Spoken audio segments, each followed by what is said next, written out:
at some point along the way realized that money was infinite, but that time was not, that I could always go out and make more money, but I was never going to get back, my time, that I was trading for money. And so, once I realized, I'd obviously read all about, but once I realized that kind of this moment is all there is, then it really woke me up to the fact of like, oh, if I'm going to trade my life energy for money, I want to try to make as much as possible and buy my freedom. And I figured out once I left my parents' house and I started a whole new career at the age of 24, it was with a completely different mindset. And I figured out early on that like every $100 that I was saving, I was buying 4 or 5 days of freedom in the future. And I started measuring money in units of time. And I was like, every time I was going to buy something, I was like, how much time did I spend to make this money? And how much time am I giving up by buying it? I'm Srini Rao, and this is the Unmistakable Creative Podcast, where you get a window into the stories and insights of the most innovative and creative minds who've started movements, built thriving businesses, written best-selling books, and created insanely interesting art. For more, check out our 500-episode archive at unmistakablecreative.com. We're all shopping for essentials online these days, and now you can get rewarded for it. With the Bank of America Cash Rewards credit card, you can choose to earn 3% cash back on online shopping essentials. The essentials have never felt more rewarding. Visit bankofamerica.com/more rewarding to apply now. Copyright 2020 Bank of America Corporation. The party has started, and your invite is still waiting. I'm talking about the Candy Crush Candy Party, of course. Don't miss the 3 weeks of candy celebrations with Candy Crush Saga. There are loads of fun challenges and some sweet, sweet rewards if you top the leaderboards, like unlimited lives. Then on November 20th, finish it with a bang with a gift of unlimited color bombs for 24 hours. Play Candy Crush Saga now to join in the candy celebrations. Download it from the App Store, Google Play, or Windows Store for free. Terms and conditions apply. So I want to tell you about a new podcast called Future Positive, a podcast from the people at XPRIZE. This month, they're exploring artificial intelligence for good. Topics include how AI can help preserve indigenous languages, AI and self-driving cars, and how smart food systems will transform the way that we eat. They bring together big brains from all backgrounds to talk about the biggest challenges we face and the innovations that will have a positive impact on our futures. Expect insightful conversations with people that are changing the world, from AI to climate change. If you love the guests in the Unmistakable Creative, I think you'll love the insanely interesting people on Future Positive. Listen and subscribe to XPRIZE Future Positive podcast today, wherever you get your pods. So chances are you're listening to this on a pair of headphones, and maybe it's time for an upgrade to your listening experience, or you're just looking for a holiday gift for someone. And that's where Master and Dynamic comes in. Brilliant sound and design motivates everything they do. They have a deep passion for building beautifully crafted, technically sophisticated sound tools that focus, inspire, and transport your mind. Luxe headphones and earphones that sound as good as they look. They combine premium design and materials like coated canvas, leather, and stainless steel with brilliant sound and a unique sonic range that mimics a live performance. It's a perfect gift for the music and design obsessed alike that will allow them to hear their favorite songs in a whole new way and are available in a range of colors. Whether you're looking for a luxurious and comfortable over-ear headphones, portable and power-packed true wireless earphones, or an immersive wireless speaker, Master and Dynamic has what you need to upgrade your listening experience. Visit masterdynamic.com and use the code UNMISTAKABLE for 10% off your new pair of headphones. Grant, welcome to the Unmistakable Creative. Thanks so much for taking the time to join us. Yeah, man, it's a real honor. It's just been a long time listener and excited to be on the show.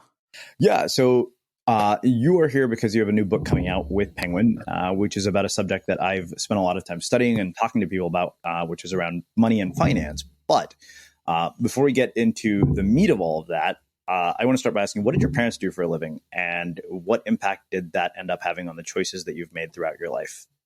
Yeah, so my parents both grew up very poor. Like my father, one new pair of pants a year poor, no stoplight in his town in southern Indiana. And my mom grew up on a small farm. And they actually, my dad and me are still the only people who've gone to college on his side of the family. And they picked up when I was 6 months old. I was actually an accident. They picked up when I was 6 months old and wanted to give me a different life, a better life. So they moved from Southern Indiana to the suburbs of Washington, D.C. My mom worked as a secretary, and my dad actually cleaned the office where my mom was a secretary. So that's where they started. My dad then started in the mailroom at an association, and ended up staying there for about 30 years, kind of working his way up. And then my mom got into kind of the event planning space, and then magazine publishing, and did some consulting. And, she's been involved in publishing. From a young age, one of the earliest things my father told me was money is freedom. He used to say two things: money is freedom and life is a beach. And I didn't understand what either of them meant as a 5-year-old kid. And I actually had him on my podcast. He was the first episode. And the first question I asked him is, what did you mean by that when you said money is freedom? And I knew my parents didn't have a lot of money growing up. It was something that was always talked about. It was, they fought about it occasionally. It was very present in our lives. It was very easy to see, that I, was the sort of, poorest kid on my soccer team for many number of years. And yeah, I think that in and of itself clearly embedded in me a deep need and desire to kind of want to be free and not have to be stressed about money. My parents now are in their 60s. They're both still working. They're financially, fine now. They probably could retire, but they keep working, primarily because, they kind of enjoy what they do, and are a little worried about how much they have. They have that anxiety of not thinking they have enough, and all of that, in addition to growing up, retirement, my parents' friends, every party, it's all kind of the middle class talked about, at least in the DC suburbs. So it was something that was very present. There's a family friend of ours, Jim, who retired at 49. And I remember that was something my parents talked about literally for years. It's like, of all the stories of my childhood, the one I remember the most, one of them is like them talking about a family friend who retired early at the age of 49 because, he inherited some money and saved some money. So money was always very, very present in my life, really from the beginning. Yeah. When you started thinking about, career choices early on, what kinds of choices did you make? What kinds of advice did your parents give you about careers? And the other thing I think that comes with that is, you were taught this idea that money is freedom, yet you are around people who didn't have a lot of money. So you have sort of conflicting value systems. How did you resolve that? Yeah, those are good questions. So it's interesting because I clearly always felt my parents making sacrifices for me. I learned later that my father and parents actually didn't even start saving for retirement until after I went to college. So they, were spending money on me and me growing up and just the lifestyle they lived. So very clearly I felt kind of them in the way they talked to me, just in my entire life, them kind of, pushing me up the social ladder, if you will. Or, for lack of a better word, just kind of embedding sort of potential in me and all of those things. And so I think that I really felt that. I mean, I viewed it as an opportunity. I didn't really think it, feel it was a burden. But at the same time, I was like, okay, cool. Like, I need to make something of myself because my parents came from nothing and they did all of this to give me an opportunity. The idea growing up that my parents moved to give me a better opportunity, we'd go back and visit family. And I remember my mom saying something like, we got out so you didn't have to, so you'd have more opportunities, something that was very present. I really wanted to be a writer from the time I was like 14. That was something that was somewhat supported, but I also, had a lot of pressure to perform well in school. So, I graduated second in my class, probably out of an equal mix of curiosity and fear. It's like I was very curious. I loved learning, but I also was extremely afraid of repercussions if I didn't perform. And then I went off to college and I was a philosophy major. Went off to college where I was counseled to become an economics major, took one econ class at the University of Chicago and was like, this is not for me. Fell in love with philosophy, obviously loved writing, and, was by that time more counseled to just make sure you have a good job when you graduate. That was kind of the prevailing narrative.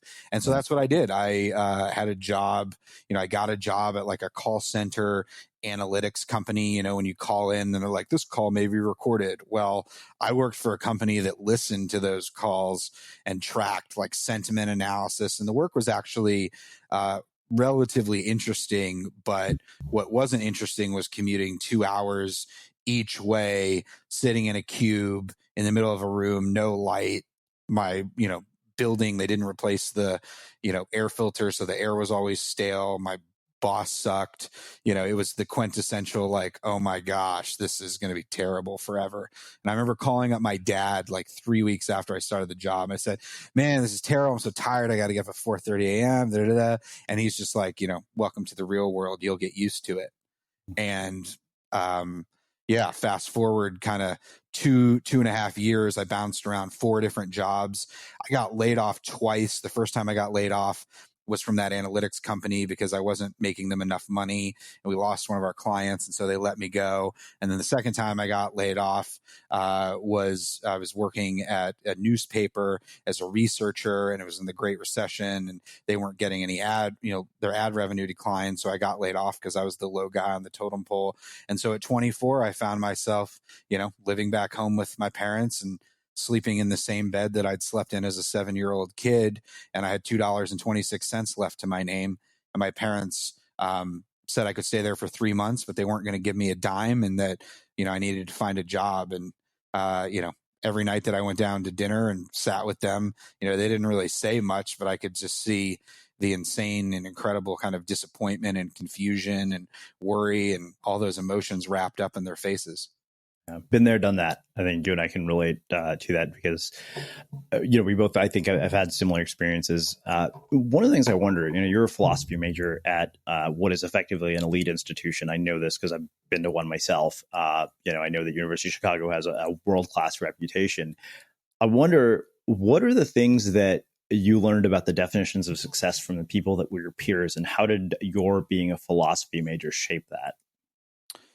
Yeah, so I very much bought into kind of the traditional success narrative, pretty early on of like, more. So job promotion, I want the job promotion. I want to be a VP. I want to make 6 figures. I want to be a millionaire. Like, those are all things that I wanted. It wasn't until I actually had all of those things that I realized that success for me ended up not being about money at all. It was about peace. Mm-hmm. And, I was kind of chasing something externally when what, I really was looking for was just some peace and calm, not just, but, I was looking for some peace and calm in my life. And that was something in hindsight, I wouldn't have known as a college kid.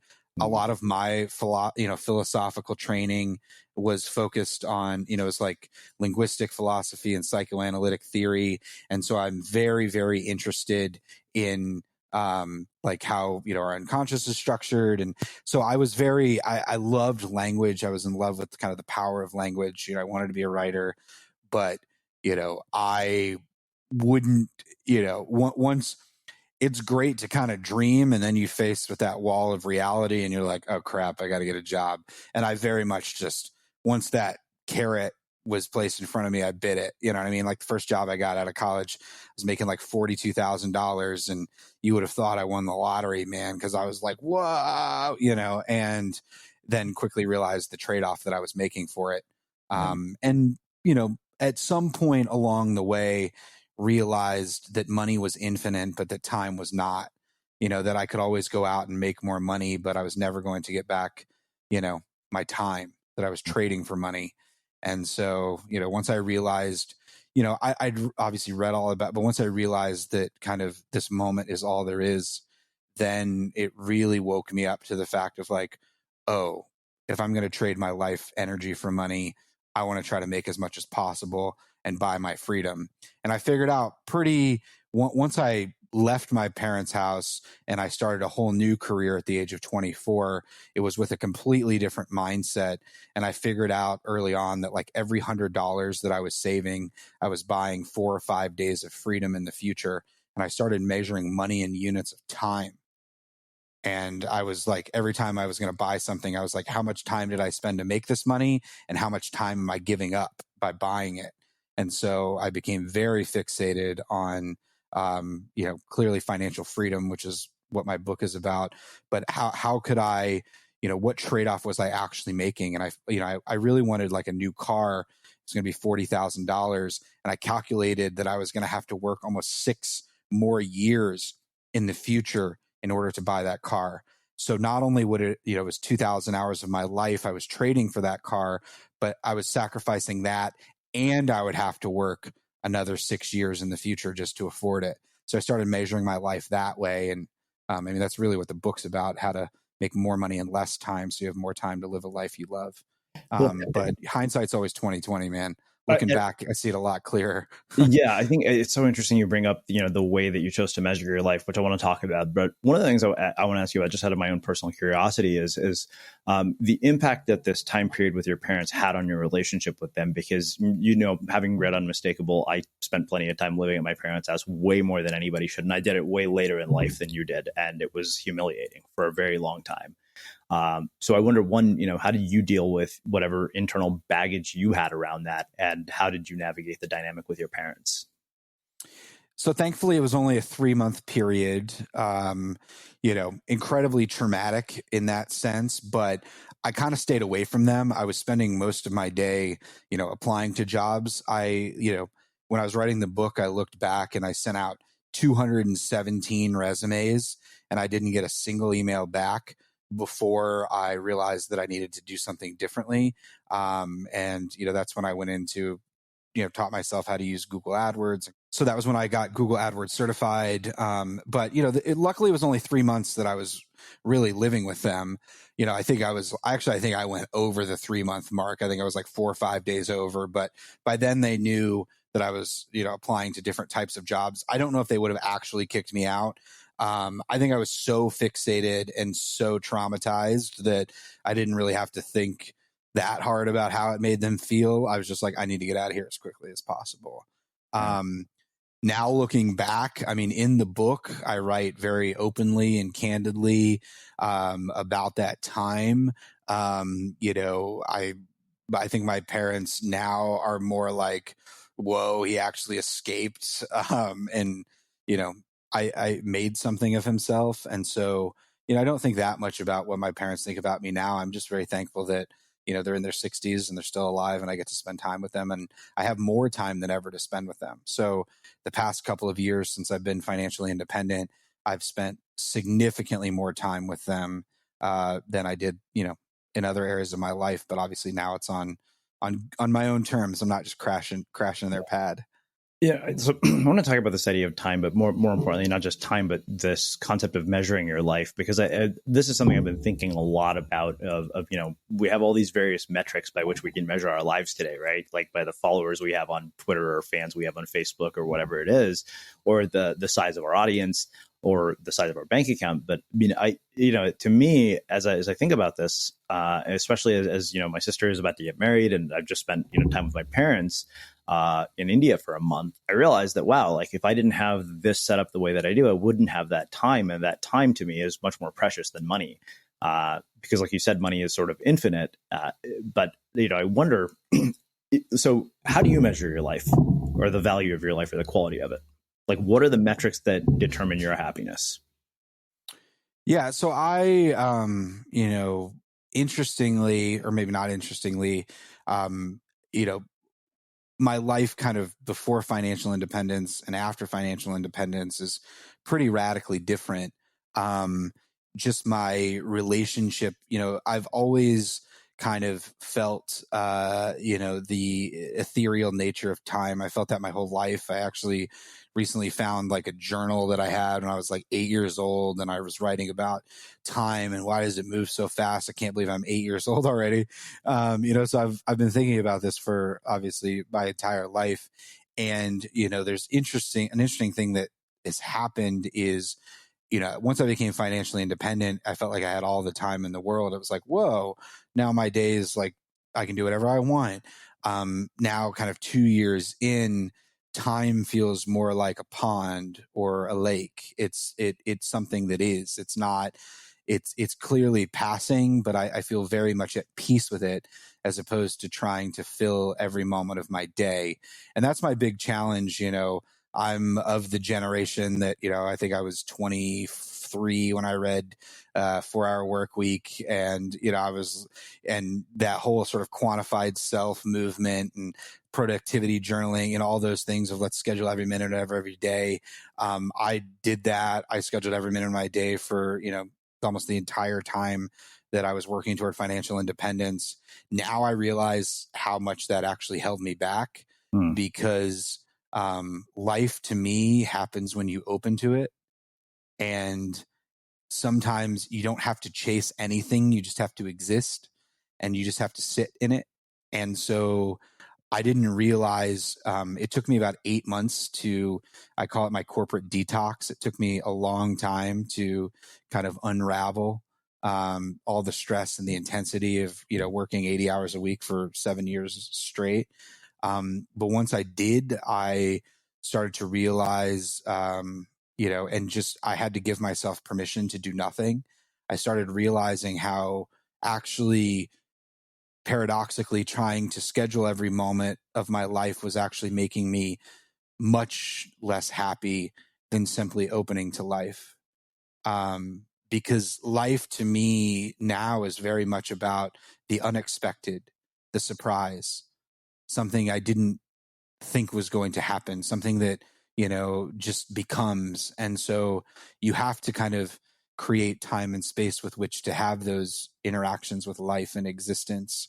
And, it's tough. It's like, it's very hard with 10 vacation days a year to truly get enough time to allow yourself to open and grow. It's hard to do in 10 minutes a day of meditation, for example. Like, sometimes I'll just like go lay under a tree on a Sunday. And it's just like, I'm not doing that for any particular reason. I'm simply doing it to be aware, to be alive. And, my life has become infinitely more rich once I let go of the idea of being happy altogether, because happiness to me, it's a momentary thing. It's a fleeting thing, but, having peace in my life, feeling at ease, feeling like I'm one with the world, to me, is much, much more, fulfilling. But that's an evolution, man. That's like, it's kind of unfolded in that way. So I don't go out and seek things that make me happy. I wake up in the morning and think about life very much like a playground. Like, what toy do I want to play with today? What do I want to create? Where do I want to go? And so kind of just opening up to the world and not knowing what's going to happen, to me, is the most exciting thing.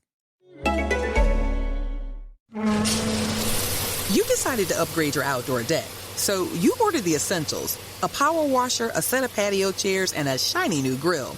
And you used your Bank of America Cash Rewards credit card, choosing to earn 3% cash back on online shopping or up to 5.25% as a preferred rewards member, which you put towards the cost of your most essential deck addition, a bird feeder. Apply for yours at bankofamerica.com/more rewarding. Copyright 2020 Bank of America Corporation. What if you could forget about vacuuming for months at a time and still keep your house clean without lifting a finger? Sounds like a futuristic dream that's too good to be true. Well, it's not, because that's exactly what the Roomba i7 Plus robot vacuum does. I've been using one for months, and as a person who was traumatized by my mom's incessant need to keep our house cleaner than Buckingham Palace while I was growing up, Having a robot that does our vacuum is so cool, I wonder how I ever lived without it. And the carpets where I live are so spotless that even my mother would be impressed.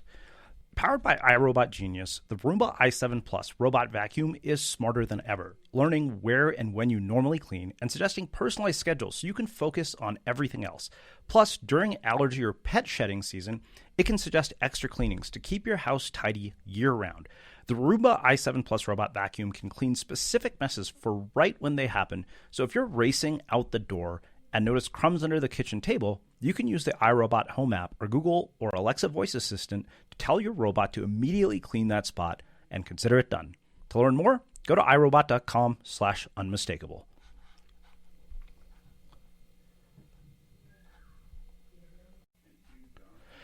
Let's pretend for a moment that you're about to launch a campaign. It tested well, your entire team is happy, everything is going according to plan, except for that one thought in the back of your head. How do I ensure the people I want to target will be in the mindset to receive my message? The answer?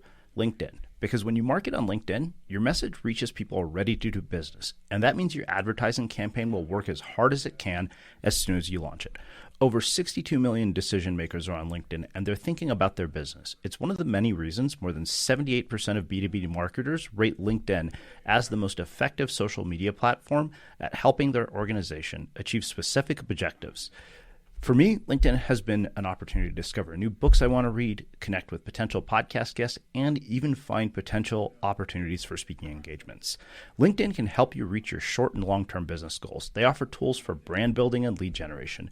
Not only can you target and reach a professional audience down to their job title, company name, and location, but you can engage people you already know based on who's visited your site or who you've contacted in the past. You can even customize your campaign based on the action you want your customers to take and objectives you want to achieve. Doing business on LinkedIn, the world's largest professional network, can help you reach your marketing goals. Do business where business is done. Get a $100 advertising credit toward your first LinkedIn campaign. Visit linkedin.com/creative. Again, that's linkedin.com/creative. Terms and conditions apply. Wow. Well, let's do this. Let's shift gears and get into some of the practical aspects of this. I think there are some things that really struck me here that, in terms of just the way you structure the book. And I wanted to start with the very first one, which is knowing your number. This is really interesting because it's really particularly relevant to what I've been experiencing. I had a really interesting conversation with Ryder Carroll a few weeks ago. It was our first episode of the year where he said, how do you define rich? How much is enough? And if you don't know those things, then you have this very sort of empty, meaningless goal of 7 figures, right? With no real reason for it. And so often, and I think you also echoed the sentiment in your book. You said often it's less than you think. Yeah. The most important question is, what kind of life do you want to live? And then the second question is, okay, how much money do I need to live that? But starting with the life question and then following up with the money is more important than often the other way around. We think, okay, here's how much money I'm making. Now here's what kind of life I can live. And one of the things, how much is enough is like a coin. There's 2 sides to it. There's the number amount, but more importantly, there's the feeling. And like I mentioned, the world tells us to chase more and more, whether it's more followers or a new job, a better job title or more money or whatever it may be. The world doesn't really teach us to stop and go inside and say, this is good. I feel good. Today was a good day. And so, in the book, I talk about, what's the perfect day look like to you? Who are you with? What are you doing? Write it out. Okay, how much money does it take to live that day? And when I did these things for myself, like 7 out of the 10 things I wrote down were free.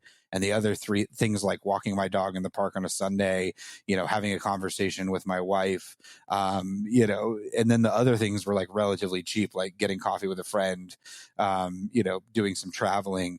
And when you look at your life of like, how can I maximize those things that give me the most joy and most fulfillment and build my life around those? Maybe it's like being able to drop off your kid at school and pick them up, both free. It's like you if you use that to guide how you structure your life, in a lot of cases, maybe you'll take the less stressful job that pays less money, but it allows you to be home at 2 so you can pick up your kid. or maybe you'll take, a part-time job instead of a full-time job, so you have more time to do what you love. And, we're taught that we need more, but, it's hard to answer that question of how much is enough. It takes some time. You might not know what makes you happy. I mean, this is one of my pet peeves, is we live in a world that's like, find your purpose. What's your why? What makes you happy? A lot of people don't know, and that's okay. You probably just need some time and space to figure it out. And the easiest way to do that is to have enough money so you're not worried that your boss is going to fire you, or, have enough money so you can take some time off and, explore. Yeah. And, I think for me, clearly there's a number of how much money can last you for the rest of your life. And you can figure that out. That's all in the book. All those calculations are there. But the starting point is kind of looking at what you're spending currently and being like, does this stuff make me happy? Do I love my life? Because really, money only matters if it helps you live a life you love, point blank. And so using the money to build that life. And if you're like, hey, I need to spend $200,000 a year and do all these things, and this is what's going to make me happiest, fine, that's up to you. Just realize that with money, there's always a trade-off. So if you spend $200,000 a year, you're going to need at least $5 million to last for the rest of your life, or have enough recurring income from real estate or a business. So you're making, $20K plus a month after taxes in recurring, consistent income, or have $5 million or some mixture of the two in order for your money to last forever. But if you can live on, like I live on, $50,000, you need not only significantly less money, but you can retire earlier. And so it's not about deprivation. It's really about kind of optimization. And I've always viewed saving as an opportunity, not a sacrifice. It's like, here's the kind of life I want to live, and here's how much money I need. I've been very fortunate that now I have more than enough money. So I could spend more if I want to. But to be honest, like, when I spend more money, it doesn't make me that much happier. And money, actually, to me, the irony is the more money that I have, the less that I spend, because just simply having the ability to buy something is enough. And sometimes I'm like, screw it. I'm going to fly here and I'm going to buy the business, class ticket. I went to Seattle recently, and I was just like, 3 days before, I dropped money on a business class ticket, but hands down, that was like the most expensive thing that I bought the entire year. And I wanted to, go visit a friend. And so that's why I did it. And so I have that opportunity, but that's just like, that's freedom. That's not like, I'm not doing that all the time. I could, but I don't. Doing that all the time wouldn't be valuable to me. But in this case, I was really tired. I wanted to get out there. I wanted to rest on the way. So I bought a business class seat and paid a premium amount for it. And, it was a lot more comfortable and more enjoyable. And, just realize that everything in life, it's a trade-off. And so I'm not going to tell you what to buy, what to spend, what to do. Just realize, how much time of your life you're trading for it, both on the front side and on the back side, and how much longer you're going to have to work for it. And if you answer that question, is it worth it? If you say yes, then great, cool, do it. I'm not going to tell you to do one thing or the other. It's up to you. You know who you are, or at least you're on the path of figuring that out. And so, how much is enough is, very personal question. It takes some time to figure out. But going in knowing that it might be less than you think, and going in thinking about, in an average week, what are those things that make me happiest, and how much would it cost to maximize the opportunities to do those things as opposed to all this other crap. You can choose to live life however you want. Just because all your friends are living a certain way, or your parents told you to live a certain way. I realized pretty early on in my own financial independence journey that, I was going to have to live differently than most people. But most people are unhappy and have no money saved and don't like their jobs. Yeah. I mean, that's like what all the data shows us. Like 70% of Americans are disengaged at work. 69% have like less than $1,000 saved. Everyone, like, the status quo is pretty crappy. I mean, like, the traditional narrative is pretty crappy. So I was like, I don't want that. Yeah. I'm going to try to live life on my own terms. And, it's also a lot more fun because you get to figure it out along the way. And probably the coolest thing is, like, once I was on this journey for a couple of years, I found other people who were doing it too. And so then there's a whole community of people kind of like you are trying to live a different way and, trying to focus on increasing the meaning in their life and having a good time as opposed to just making more money.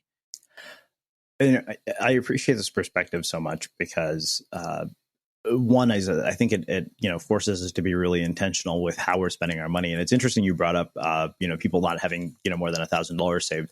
Like I realized when I was working full time, even though I was probably making more money salary wise than I have in certain points, I never had as much saved in cash on hand as I do at the moment, which is really bizarre to me. Like and I think part of it is I'm forced to, because I know at moments this is going to be inconsistent given the nature of what I've chosen to do. But it's funny you brought up that ticket, because I remember my dad and I were talking. We were about to board a flight in India, and Emirates sent us their free upgrade thing, or not free upgrade. They're like, hey, you can upgrade to business class for $1,000. And I told my dad, I was like, if you give me $1,000, I would buy a season pass for snowboarding, and I would get 4 months out of enjoyment out of that versus 12 hours of sitting in a fucking seat. Absolutely. I mean, it's thankfully it's really never been easier in history to make money. So it's like all the conditions, especially in the United States, are like so ripe to live a life that you want to live. It might not be easy. It probably won't be easy, but you're going to be a lot happier, And the thing is, we live in such an all or nothing world where it's like you're taught to like dive all in and take all the risk and, risk it all. But it's like life, like investing, is about calculated risks. You can make smart decisions. Like you can save up 6 months of expenses, and then you're going to sleep better at night. And then if your boss fires you, you're not going to be as worried because you're going to have 6 months of expenses, and then it's easier to find another job. We live in a world that's like millions of dollars more, retire early, whatever it may be, financial independence. But like, those are fine. Those are admirable goals. Like my naive goal at 24 was to save $1 million. I mean, that's all I know. I was like, I want to be a millionaire. I want to save $1 million. And that's a fine goal. But it's like, if that was my only goal, I never would have gotten there. Like your goal should be just to get to the next level. And in the book, I outlined 7 levels of financial freedom. And it's like, sure, you can get to level 6, but just focus on getting from the level that you're at to the next level. It's like if you're worried about saving $1 million and you're living paycheck to paycheck, forget the $1 million. Like just escape living paycheck to paycheck. Okay. If you have 6 months of expenses and you're worried about saving $1 million, stop thinking about $1 million. Save a year of expenses. I had something called the double up strategy. And, this was kind of a mindset where every $10,000 I saved, or every amount of money I saved, my next goal was just to double the amount of money.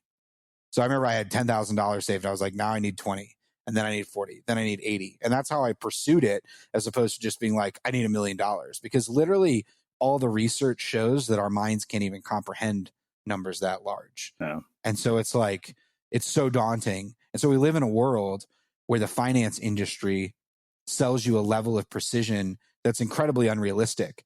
Like, how at the age of 33 am I to know how much money I'm going to need for the rest of my life when who I am this year is different than who I was 2 years ago? How do I know who I'm going to be when I'm 60 years old? Sure, there are calculations you can use. And in the book, I run through a number of different scenarios for how to calculate how much you need. But the more important question is, what is your relationship with money? And do you have the ability to be mindful about, how you use money and your relationship to it? And then revisit once a year. Okay, is money helping me live a life I love? And if not, what do I need to tweak? What do I need to change? But, man, it's like, thankfully, it's so, whether it's making money online or offline, it's so easy to connect with others. There are just so many great opportunities and frameworks. And then there's so many examples of other people who are doing it. It's like you're not on this path alone. And dude, like, I think a lot of people are like 2 or 3 steps away from a life they'd really love.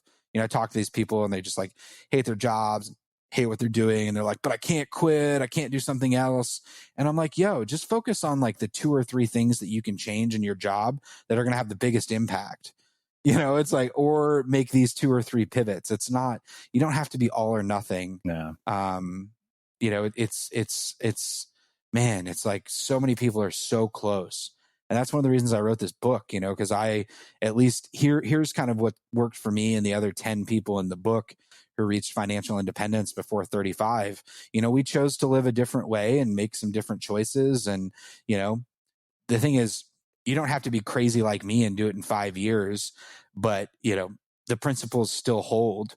Like, even if you retire, at the age of 45 or have enough money at the age of 45, as opposed to 65, like, you've crushed it. You've won the game, or even forget that. Even if you just have a job that you love that pays for a life that you really love, you've won the game. Yeah. You know what I mean? Like, it's like congratulate, like, you've won the game. So many people, man, I talk to these people and they're like so stressed out, but they've got like spouses they love and kids they love and great friends, and they like where they live. And, like, the only thing really holding them back is that they need a little bit more money saved. But I'm like, yo, you've won the game. Like, this is life. Like, you've already won. Like, what are you running? What are you chasing? Mm-hmm. This is it's such an interesting perspective. So I have to ask you, when you hear about people like the Dave Ramseys and the Susie Ormans of the world, and they're sort of just deny yourself any pleasure mindset, which is kind of the sense I get from hearing people telling Dave Ramsey apparently tells people not to go out to a single meal, and it's just deprivation, it seems like. And I think the thing that in my mind that doesn't take into consideration is time. Absolutely. So one of the reasons I hate budgets, and in the book I have something called The Only Budget You'll Ever Need, which is effectively not a budget at all. I've never had a budget, is, Dave Ramsey. And, I'm not going to hate on Dave, because Dave's like helped so many people. He's a pioneer. They've helped people even though their methods are kind of screwy sometimes. I mean, it's not lost on me that they're of a different generation. My parents are still working. Most of my friends' parents are still working. Most baby boomers don't have enough money, and they were following the advice of those people. Mm-hmm. It's like those were their financial gurus, and nothing panned out. Like, saving 5 to 10% of your income is not enough. It's just not. You're never going to retire. Yeah. That's like a blatant truth. That's just like never going to happen. And so for me, when you look at what they're doing, what I see what's wrong is that they focus on a few things. First, they focus on budgeting, budget. But what budgeting does is it reinforces a scarcity mindset. And so you're forced to look at the things you're spending and try to cut back. But often they recommend that you cut back on those small purchases, whether it's your daily latte or your glass of wine or your beers with your friends or your concert tickets or your Netflix subscription. Cut out all your subscriptions. But it's often those things that give us the most joy. Mm-hmm. It's those small purchases that are the joys in life. So they're telling you to cut those out. So you cut them out, and then you're miserable, and then you're like, this sucks. Yeah. You know what I mean? And then you abandon it, and then you go back in debt. Whereas like my perspective is like, no, buy those things, like spend that money, like, segment out 30% of your income every month just to blow on whatever you want. Don't feel guilty about it. Mm-hmm. Where the average American spends 70% of their income on 3 things: housing, transportation, and food. Mm-hmm. That's it. 70% of their money. So you're not going to get the big savings on those little purchases. You're going to get the big savings by, moving to a smaller apartment, getting a roommate, moving to a different neighborhood, house hacking. You can Google that and research what that is, or, buy the book, and I write all about house hacking. Yeah. It's like, it's never been easier to literally live for free. In the book, I have this whole section about like how to live rent free. There's so many different ways, from house sitting to house hacking to, barter. I mean, there's so many different ways. And the one thing is, like, nothing in life has to be forever. Like, yes, it might suck having a roommate for a while, or, renting out a room from a couple, but you're going to be able to bank that difference. Like, I used to live in a $1,500 a month apartment, and then I moved to an $800 a month apartment when I started my financial independence journey. And yes, it was really crappy. And yes, my wife, then girlfriend, didn't come visit, and she complained about it. But I was able to bank $700 a month, which is $8,400 per year. I did that for 3 years, and I invested that money. Now that's worth over $200,000 in my investment portfolio. Mm-hmm. The net impact of just that one apartment move is probably going to be $500,000 over the next 20 years. Wow. And that's just for $500,000. That's just for like moving to a smaller, slightly crappier apartment. And it wasn't forever. I lived there 3 years. Then I bought a place that I really loved. And so focus on those big expenses, cut down your housing expense, your transportation expense, buy a used car, buying a new car, unless it brings you just like a ton of joy and you realize the trade-off that you're making is probably one of the dumbest decisions that most Americans make. And then the other thing is food. It's just, food is one of those things where it's just so easy, so convenient, to order, delivery food or pre-cut food. That's an area that's actually really easy to cut back and be mindful about. But, you can't, say I can't save any money, but you're living in a $3,000 a month apartment. Like that just does not add up to me in a lot of ways. And I think, those old school personal finance gurus, it's like save 5 to 10% of your income and just keep at it. And I realized that like saving early and often was important. That's what they say. Yeah. But saving early and often and as much as you can, that's the X factor. Because I realized that if I could, instead of saving 5%, I could save 50% of my income, which, you're thinking 50% of your income, where are you going to save that from? It's by reducing your housing and your transportation expense. If you go from 5% to 50%, you've cut like 25 years off the amount of time it'll take to retire. And that's up to you. Like, okay, cool. You don't want to do that? Fine. Enjoy working for the rest of your life. And if you love your job and makes you happy, great. That might be awesome and that might be fine. I never had a job that I like really, really loved. And so for me, it was just like, how can I get the freedom to do what I want as opposed to just something I need to do to make money to live. Yeah. And so it's all trade-offs. Once again, it goes back to that. And I think a lot of the personal finance advice out there, it's just so basic, or so simple, that it no longer works. Or at least it sells a false dream. Yeah.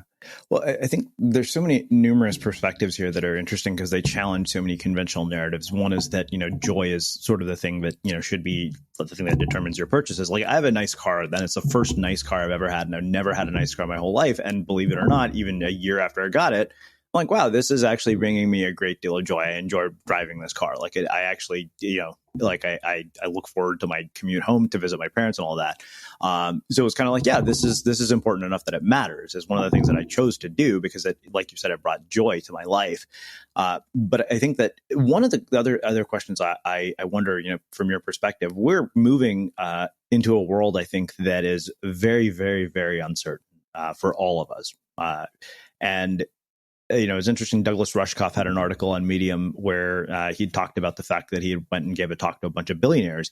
And the biggest question they had for him was, what's going to happen when our money is worthless? Like they're building bunkers to protect themselves. I had a presidential candidate here, Andrew Yang, who talked about the fact that we are moving towards automation at a rate we've never seen before. And our political leaders are living in a fantasy because they don't think this is coming. And I wonder, you as somebody who writes about this subject, when you see all of this happening and all these sort of economic dynamics at play, what do you think about all of that? That's a really great question. The first would be, if money ends up being worthless, I think we'll all have bigger problems.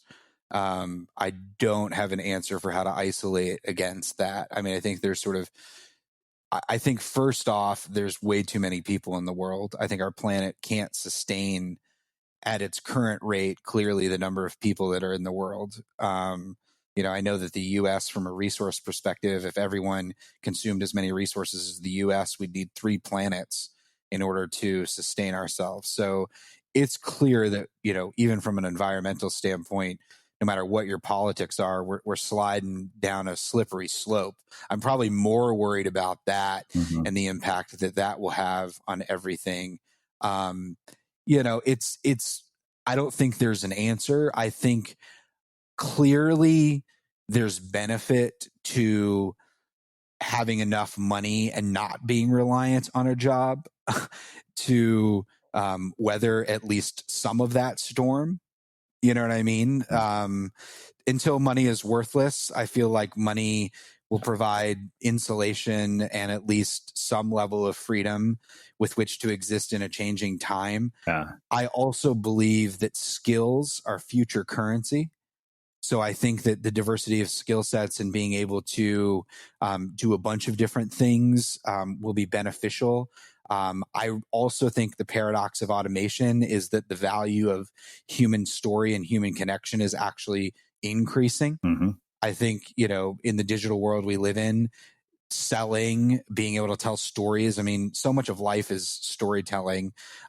Being able to connect on a human level is becoming an increasingly valuable skill set that can be cultivated and learned, and should be taught to kids. And, I think there's two sides to this coin. There's kind of the structural realities, and then there's the spiritual ones.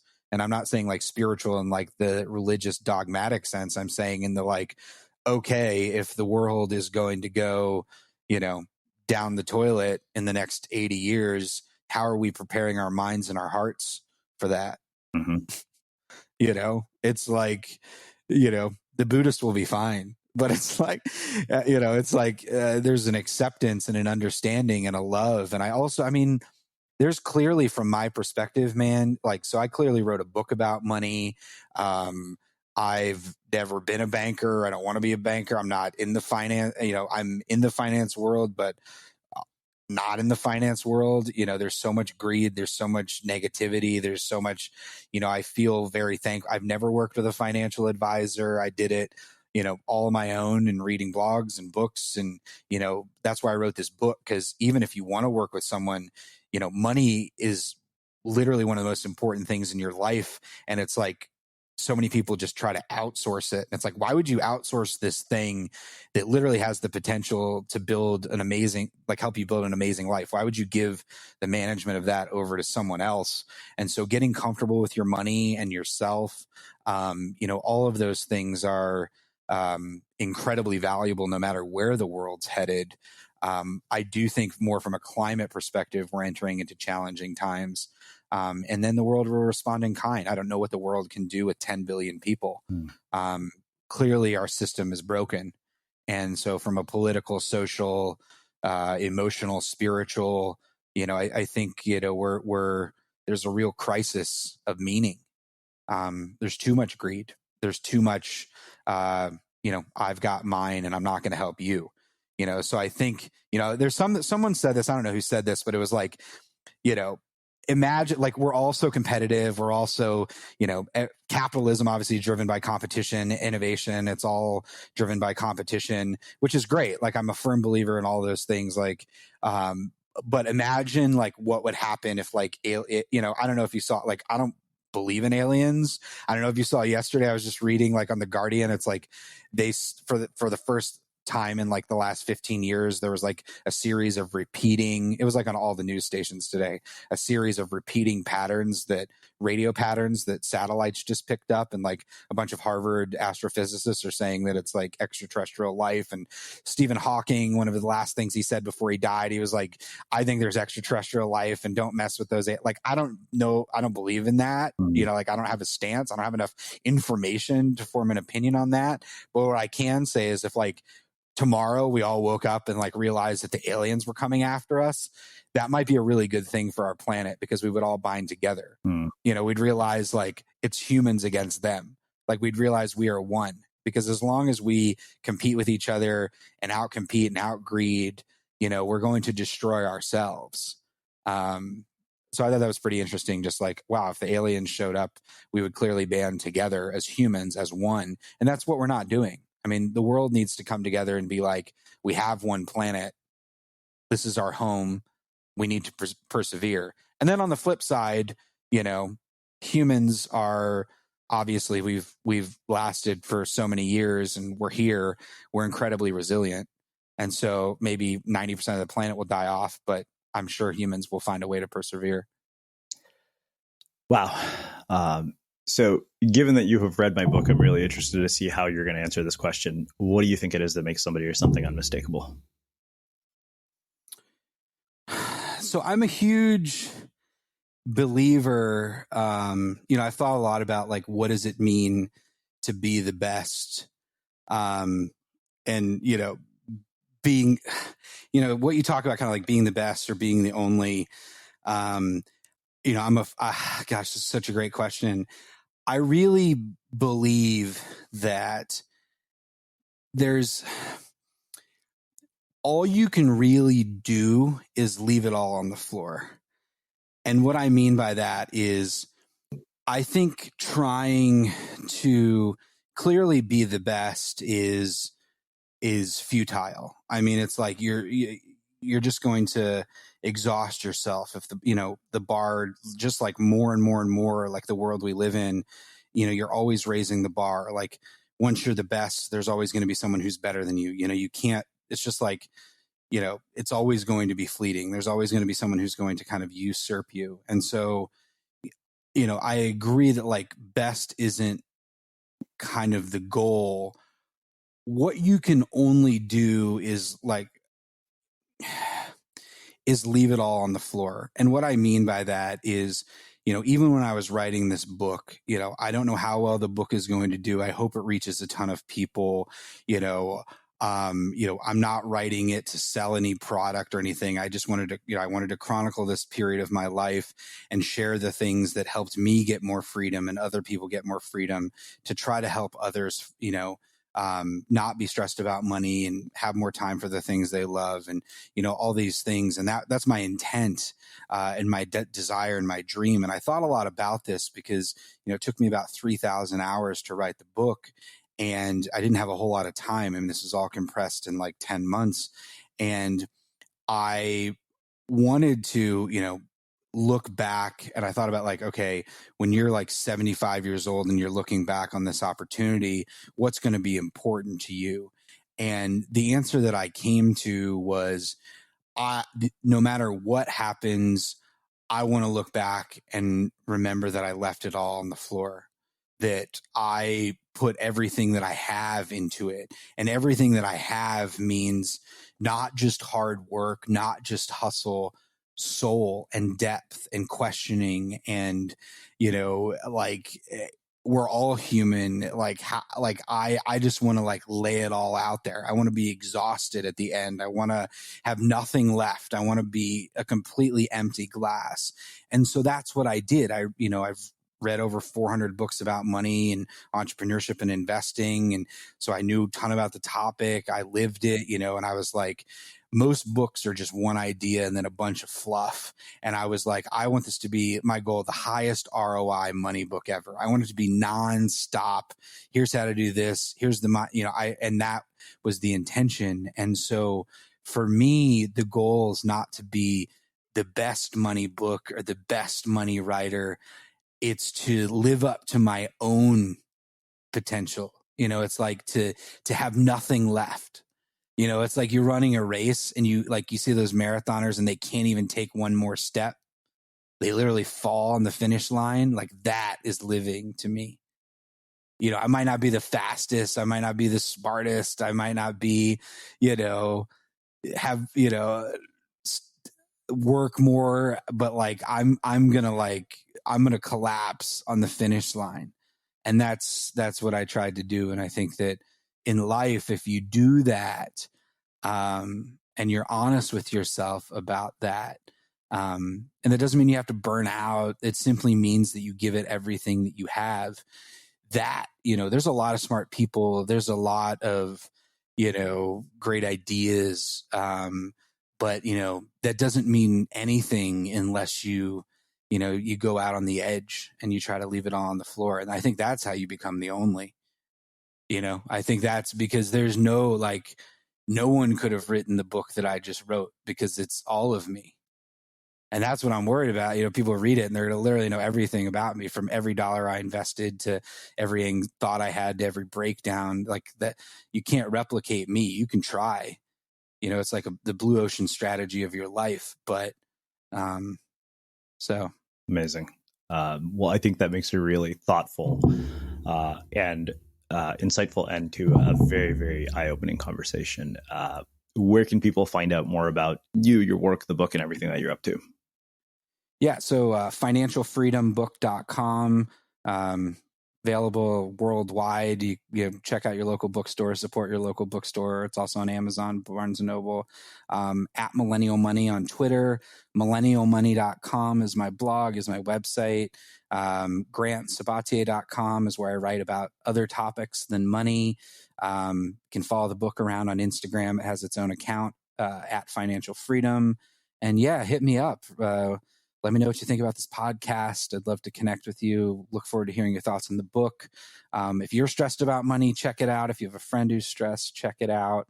And yeah, man, once again, money only matters if it helps you live a life that you love. You can always go out and make more money, but you can never get back this moment. So this is just I really appreciate the opportunity. It's just such an honor to be on your show. I'm a huge fan and love everything that you're doing, man. Thank you. And for everybody listening, we will wrap the show with that.